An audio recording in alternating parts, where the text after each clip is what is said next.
Shalom, selamat siang. Tuhan Yesus baik kepada kita semua, amin. Haleluya, Bapak Ibu sudah kasih Tuhan, kita langsung saja masuk dalam firman Tuhan. Bapak Ibu yang dimana tema ini, bulan ini saya kasih tema bertumbuh dalam firman menjadi serupa dengan Kristus. Firman bukan hanya ilmu pengetahuan, bukan hanya dipelajari, diperdebatkan, atau dilafalkan begitu saja. Tapi firman Tuhan ini harus merubah karakter kehidupan kita. Kita harus menjadi serupa dengan Kristus setiap hari. Kita memang belum lepas dari kedagingan kita karena kita masih hidup dalam dunia ini.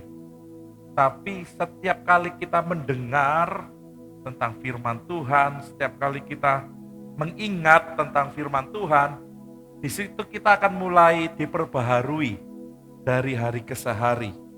Jadi bertumbuh dalam firman harus kita dengarkan sungguh-sungguh, tetapi juga harus memiliki keteguhan hati untuk kita melakukannya.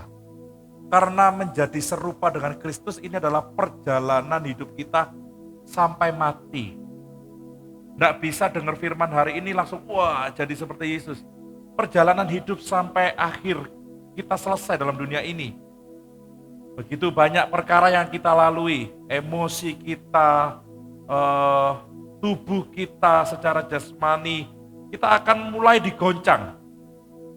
Satu sisi kita tahu firman Tuhan, tapi satu sisi kenyataannya kok nggak seperti yang kita harapkan. Nah, satu sisi kita berkata, aku tuh udah berusaha untuk berubah. Aku tuh udah berusaha untuk gak seperti dulu lagi.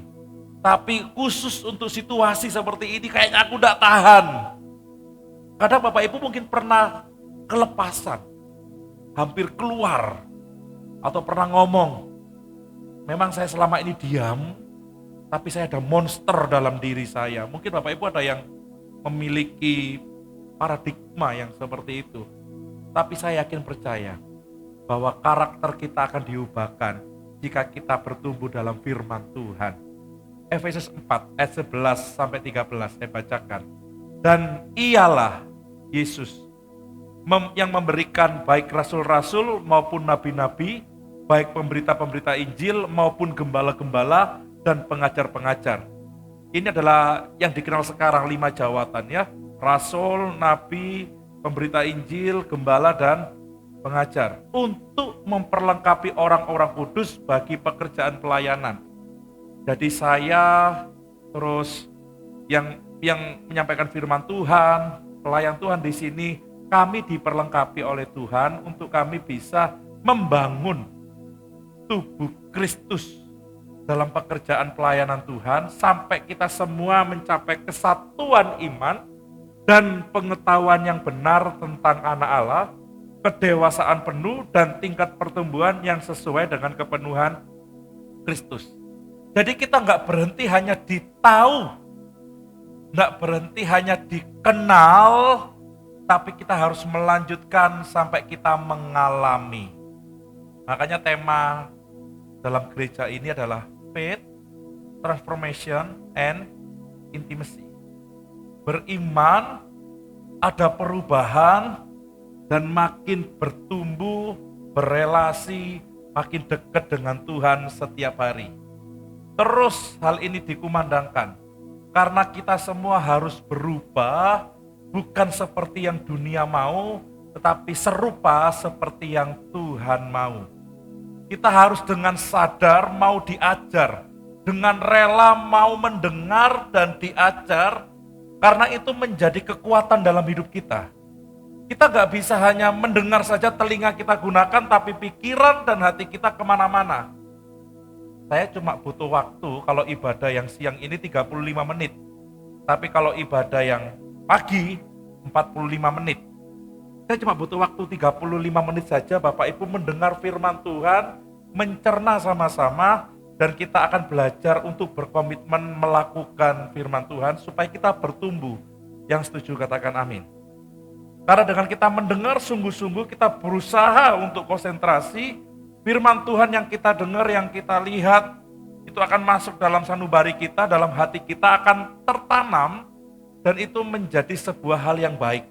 Membuat kita makin memiliki kedewasaan dan tingkat pertumbuhan yang sesuai dengan kepenuhan Kristus. Kalau pagi tadi saya berbicara tentang 3 poin. Yang hari ini yang mau dengar yang tadi pagi boleh diklik YouTube-nya ya. Poin yang pertama bertumbuh dalam firman, poin yang kedua bertumbuh di dalam iman, dan poin yang ketiga bertumbuh di dalam kedewasaan rohani. Sekarang poin yang keempat adalah bertumbuh menuju kepenuhan Kristus. Kita baca sama-sama yang besar ini ya, 2, 3. Bertumbuh menuju kepenuhan Kristus. Tujuan akhir dari pertumbuhan iman adalah menjadi seperti Kristus. Bukan sekedar berhenti, hanya menjadi lebih baik. Kalau ingin menjadi lebih baik, di luar gereja banyak yang mengajarkan. Setuju enggak kira-kira? Orang itu baik, dia suka memberi. Orang itu sabar, karena dia mampu menahan. Orang itu loh, taat dan sebagainya. Kebanyakan orang berhenti menjadi lebih baik dan dia merasa sudah selesai. Enggak, Bapak Ibu. Firman Tuhan hari ini maju ke depan. Bertumbuh menuju kepenuhan Kristus bukan hanya berhenti di situ, tetapi kita berusaha untuk menjadi seperti Kristus. Bukan wajahnya, bukan yang ada di YouTube, yang ada di gambar di Google, di media sosial yang lain. Bukan seperti Yesus, bukan seperti itu. Bukan langsung, Pak mulai sekarang saya mau seperti Yesus, tak gondrongin ya Pak ya. Di sini ada 2 gondrong. Satu Viko, satunya Pak Yesaya. Mungkin ada yang mau seperti Yesus juga dari sisi gondrong Bapak Ibu. Bukan sama Mas Kiki. Bukan seperti itu, bukan secara fisik, tetapi karakter kita menjadi seperti Yesus. Kita baca ya 2 Korintus 3 ayat 18 sama-sama. 2, 3. Dan kita semua mencerminkan kemuliaan Tuhan dengan muka yang tidak berselubung. Dan karena kemuliaan itu datangnya dari Tuhan yang adalah Roh, maka kita diubah menjadi serupa dengan gambarnya dalam kemuliaan yang semakin besar. Mungkin kita akan bingung ayat ini. Coba saya tarik di Kisah Perjanjian Lama. Pada saat Musa berhenti di satu tempat dan dia disuruh naik ke gunung Tuhan selama beberapa hari, Musa intens ngobrol dengan Allah yang wujudnya adalah Roh. Musa intens ngobrol, berdoa, kalau kita lihat ini, dia komunikasi tatapan muka dengan Allah sesuai dengan apa yang Tuhan mau. Dan pada saat Musa turun, wajah Musa itu bersinar. Sehingga dia harus pakai, zaman sekarang ngomongnya pakai kerudung. Tutup muka itu Bapak Ibu bukan hanya lambang dari satu agama. Tutup muka atau kerudung itu adalah lambang daripada orang Timur Tengah karena mereka menutupi supaya satu, tidak kepanasan. Kedua, mereka malu karena mereka ada yang dipinggirkan ya, yang wanita itu. Makanya mereka pakai tutup itu. Oke, saya kembali lagi. Ayat ini berkata, kita semua mencerminkan kemuliaan Tuhan dengan muka yang tidak berselubung. Karena apa tadi? Kemuliaan itu datangnya dari Tuhan yang adalah apa? Roh. Jadi bukan sekedar berhenti di fisik, berbuat baik, kelihatan orang, tetapi kita maju untuk bertumbuh menuju kepenuhan Kristus lewat persekutuan dengan Roh. Doa itu melibatkan tubuh, jiwa, dan roh. Kalau orang doa tidak melibatkan ketiga hal ini, maka komunikasinya kurang lengkap. Kalau kita berdoa dengan roh, karena Allah adalah apa? Roh, kita sepakatkan roh kita dengan jiwa kita, dengan tubuh kita. Makanya sikap berdoa pada zaman dulu itu sangat penting. Kenapa? Karena itu menyikapkan sebuah keseriusan, kesiapan seseorang untuk mengalami perjumpaan dengan Allah. Tapi jangan lupakan ada yang namanya jiwa. Masih ingat ya?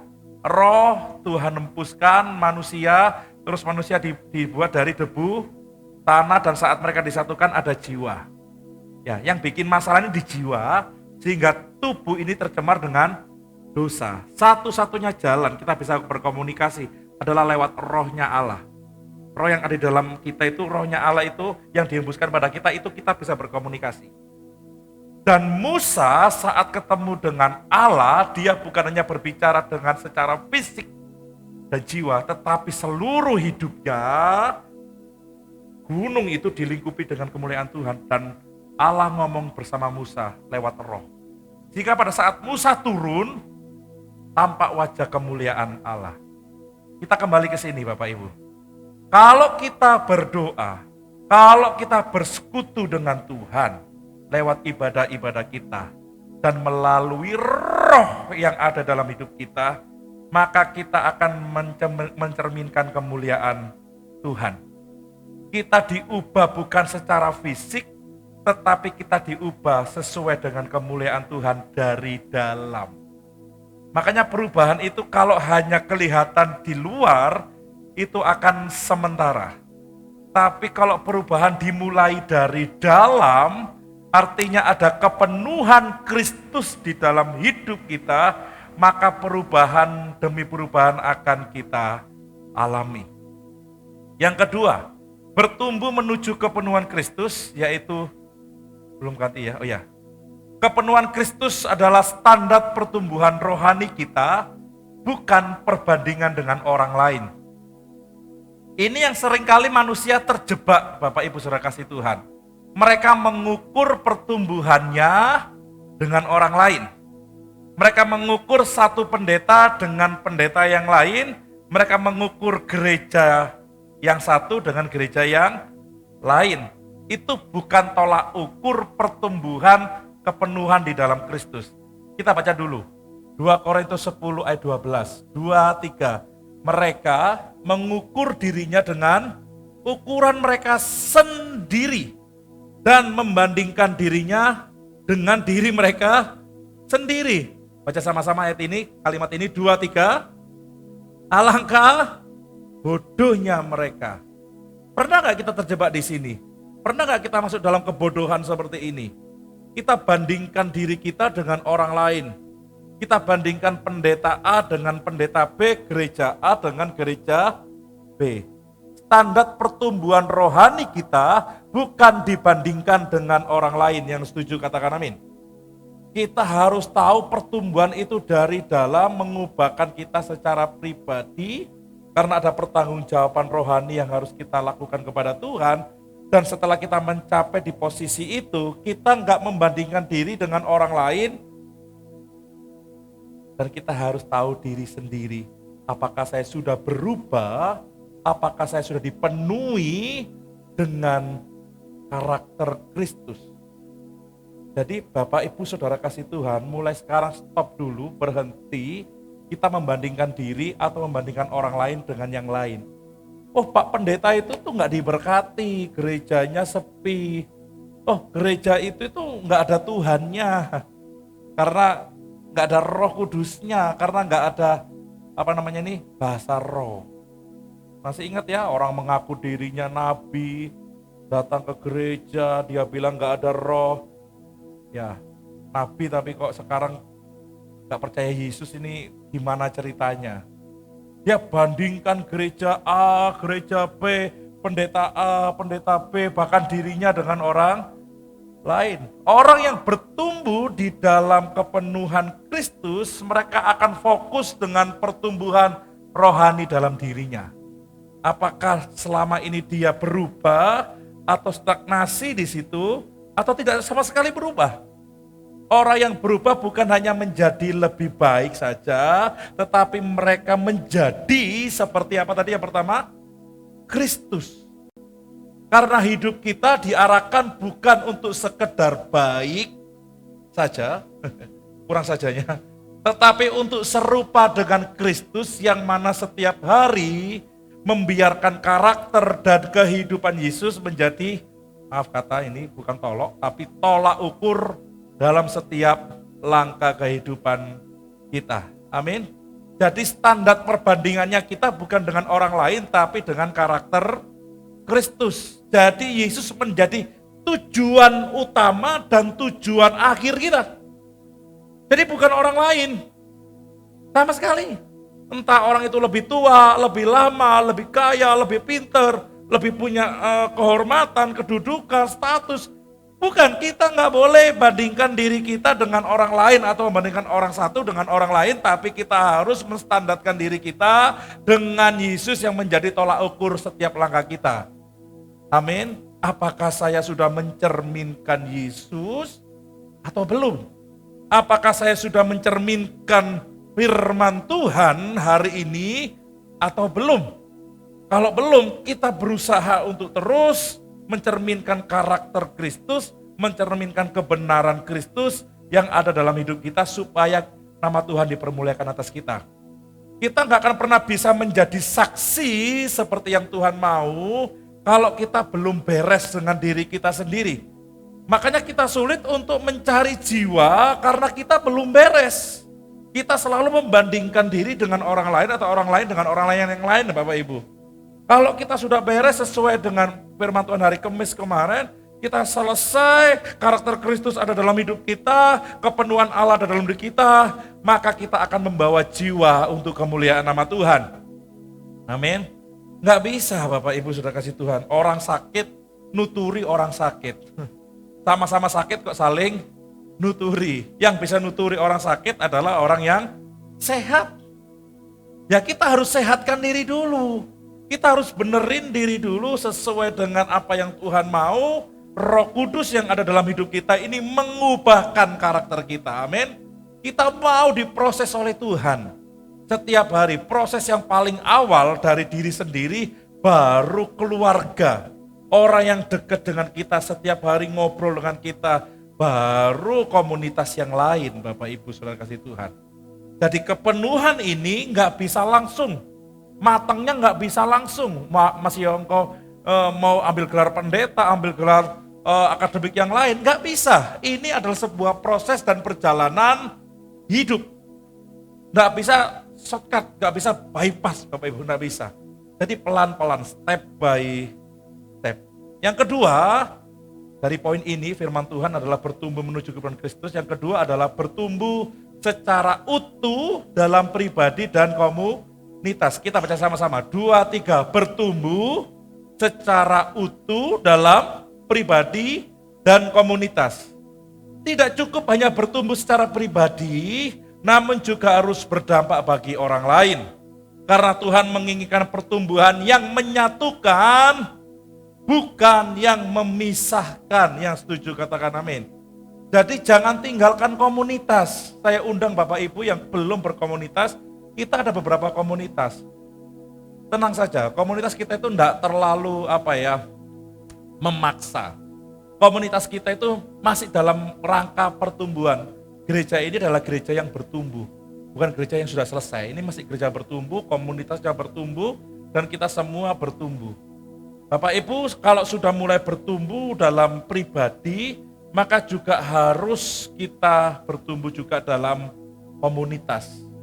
Bukan saat kita makin tahu pertumbuhan rohani, kita ada di satu level, terus kita mulai nggak mau lagi berkomunitas di gereja. Bagi saya nggak usah Pak, komunitas pria, komunitas wanita, komunitas youth, teens, komunitas profesional atau komunitas yang lain. Bagi saya nggak usah Pak. Padahal dia ada waktu, dia ada tenaga, dia ada daya untuk itu, tapi dia merasa nggak perlu. Saya udah mengalami Yesus, saya udah tahu tentang Yesus. Dan dia memisahkan diri. Enggak bisa. Konsep ini harus kita masukkan sama-sama. Kalau orang itu bertumbuh secara pribadi, dia juga diminta oleh Tuhan untuk bertumbuh dalam komunitas.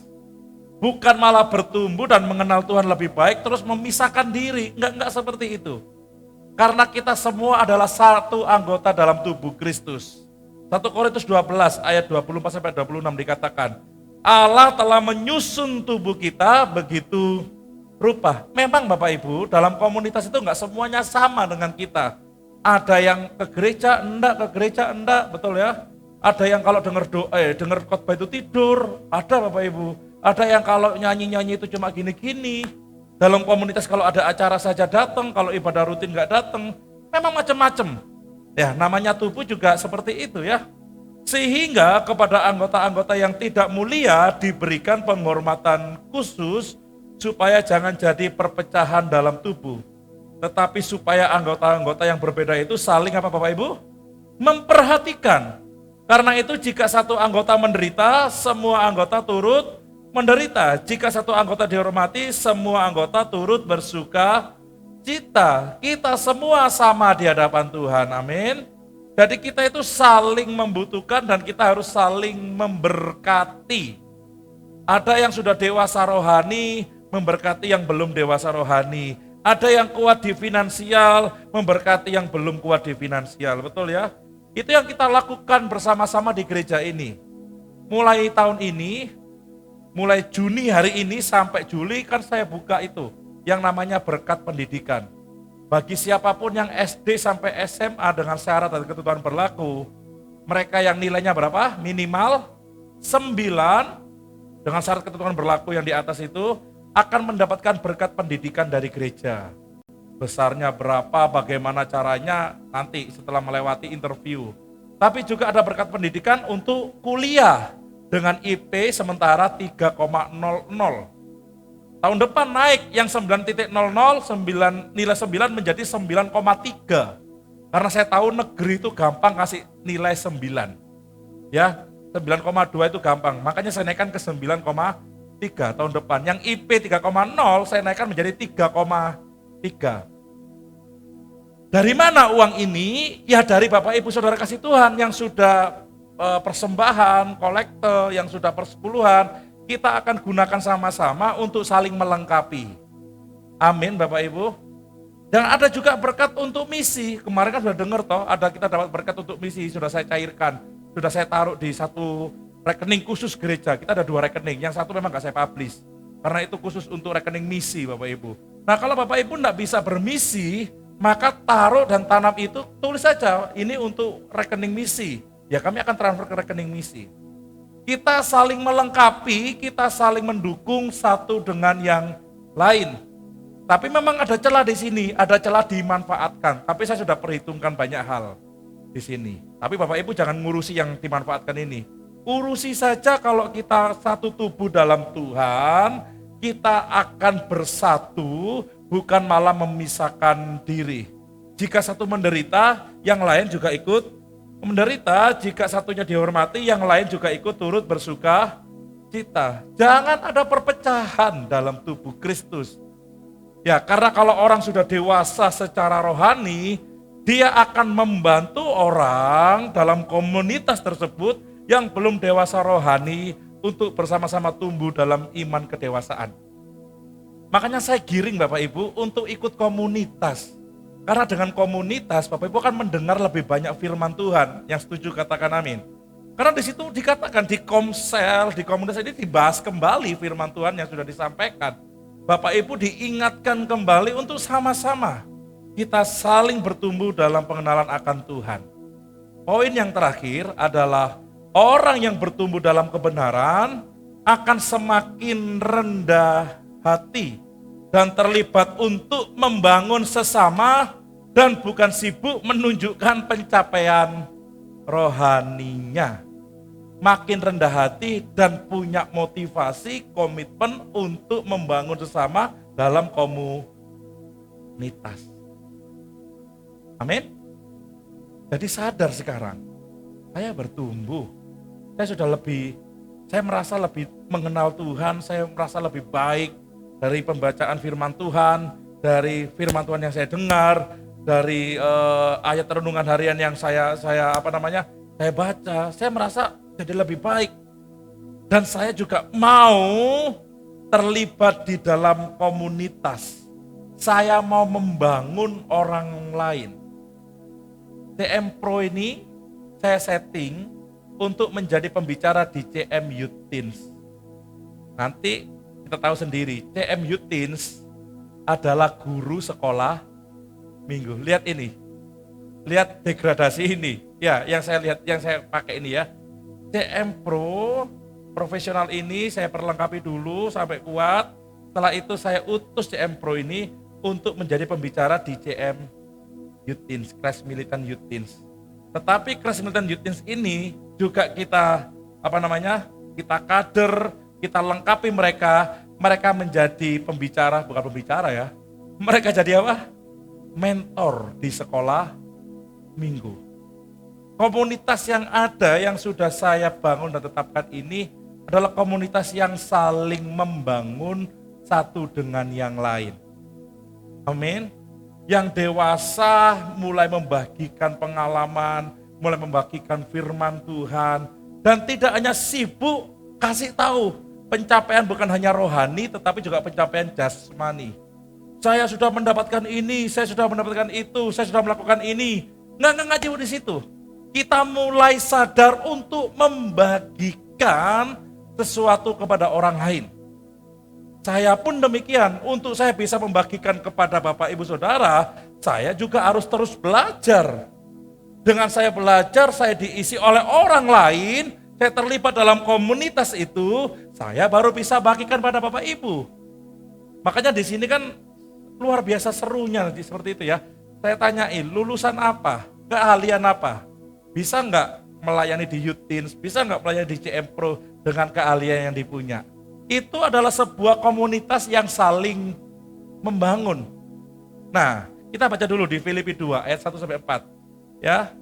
Kalau terlihat ya, Bapak Ibu ya, kecil sekali ya. 2-3. Jadi karena dalam Kristus ada nasihat, ada penghiburan kasih, ada persekutuan roh, ada kasih mesra, ada belas kasihan. Karena itu sempurnakanlah sukacitaku dengan ini. Hendaklah kamu sehati sepikir, dalam satu kasih, satu jiwa, satu tujuan, dengan tidak mencari kepentingan sendiri atau puji-pujian yang sia-sia. Sebaliknya, hendaklah dengan rendah hati yang seorang menganggap yang lain lebih utama daripada dirinya sendiri, dan janganlah tiap-tiap orang hanya memperhatikan kepentingannya sendiri, tetapi kepentingan orang lain juga. Ini tamparan bagi yang selfish, bagi yang hanya mementingkan diri sendiri. Tidak bisa, Tuhan tidak mau. Apapun paradigma Anda, ukur dengan firman Tuhan. Tuhan tidak mau itu terjadi. Anda harus mengikuti komunitas dan harus berusaha untuk membagikan sesuatu di dalam komunitas yang Anda sudah pilih. Tetapkan. Yang setuju katakan amin. Tidak selamanya saya jadi pembicara Bapak Ibu. Kalau khotbah di sini masih oke. Tapi kalau CM Pro, CM Teens, dan lain-lain ini enggak selamanya. Bapak Ibu yang sudah diperlengkapi harus juga melengkapi orang lain, harus membagikan sesuatu kepada orang lain. Amin. Disitulah kita juga akan bertumbuh bersama-sama. Loh, kalau kita semuanya egois, nggak jadi yang namanya tubuh Kristus ini. Tangan kepingin jalan sendiri, mata kepingin jalan sendiri, kaki nggak mau jalan, repot ini Bapak Ibu. Namanya tubuh ini harus kerjasama, betul ya? Harus kerjasama. Mau makan malas masak, kerjasamanya bagaimana? Mau makan malas masak, kerjasamanya bagaimana? GoFood, Shopee Food, betul nggak kira-kira? Kerjasama, coba kalau nggak ada kerjasama nggak jalan. Gereja, persekutuan harus ada kerjasama. Komunitas harus ada kerjasama. Dan percayalah, ini rahasianya Bapak Ibu. Kalau Bapak Ibu waktu itu kuliah di mana, sekolah apa, keahlian apa, percayalah itu akan dipakai Tuhan untuk memberkati gereja ini. Oh iya loh. Jangan kira Anda kuliah apa, sekolah apa, terus dipakai untuk diri sendiri. Enggak. Tuhan maunya engkau bawa ke komunitas itu dan engkau bagikan sesuai dengan apa yang sudah engkau pelajari. Yang setuju katakan amin. Jadi saya sekolah, Bapak Ibu sekolah, seminar, bekerja, ahli di situ pakai untuk pelayanan, untuk hormat kemuliaan nama Tuhan. Disitulah ada pertumbuhan di dalam firman dan kita menjadi serupa dengan Yesus. Yesus itu berbagi terus loh. Dia suka berbagi, dia nggak simpen semua sendiri. Dia berbagi, dan kalau kita memiliki seperti itu, ayo sama-sama. Kemarin saya WA seseorang, mau belajar make up. Senyum-senyum, saya bilang, udah, untuk yang serius belajar make up, gratis. Padahal saya guru ngomong sama istriku, gratis ke istri saya. Karena istri saya waktu itu sudah belajar make up. Ya, ada yang belajar yang lain Bapak Ibu, ada yang sudah ahli di bidang yang lain. Belajar, bagilah ilmu secara gratis. Anda melakukan firman Tuhan di situ. Amin. Jadi jangan, wah enggak, ini ilmuku sendiri, aku enggak mau. Tuhan kasih kesempatan kamu pernah belajar atau pernah mengalami sesuatu itu, karena Tuhan mau pakai Anda untuk melayani Dia di komunitas yang Tuhan sudah tentukan. Pemain musik bisa masuk. Semakin seseorang bertumbuh dalam kebenaran, semakin ia menyadari bahwa hidup rohaninya bukan untuk apa?